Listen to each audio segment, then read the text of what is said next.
In today's episode of Why I Hate My Husband, he had one job for this holiday that we're on. One job! And did he succeed in it? Of course he fucking didn't. I packed. I booked the flights. I rebooked the flights once they were cancelled at the last minute. I bought all the essentials for the holiday. Washed, cleaned, packed all the newborn stuff. I said to my husband, darling, could you just do the car hire just because I've got quite a lot on my plate with packing everybody up? Darling, absolutely. That's no problem at all. Fabulous. So we take off at 2 and our flight lands at 5. So any time from like 5 to 6, they will pick up the car. Say no more.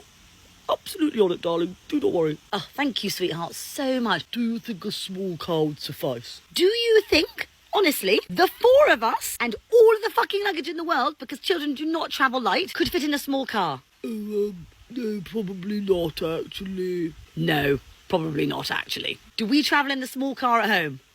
No, actually, we don't, do we? Oh, I should have thought of that. Yes, you should have thought of that. Use your common sense. Use your common sense. That was my first mistake. Trusting that he had common fucking sense. Darling, Albert, don't worry, I got a great deal. And you're sure it's right, darling? Because sometimes you do these great deals and it doesn't quite work in our favour. So are you sure you've got this right? Darling, trust me. Trust me on this one. I've got a great deal. We've got a great car. I check the car he's chosen. Actually, she always nailed it. That's great. We're going to get our car. Fast fucking forward to the airport. Hi there, we're here to pick up our car. No, we're a bit later than planned, but it's because our original flight was cancelled, so we've come in a slightly later one. For the lady at the desk? Oh no, if you're 6 hours after the time that you originally said you were going to arrive, you don't get the car.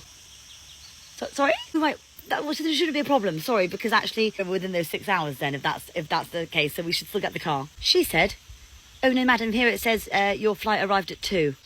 It says what? It says your flight arrived at 2. Darling, did you write 2 or 5 when you were booking the car?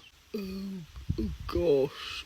Oh gosh. I specifically said to you, it's 5 p.m, not 2 p.m.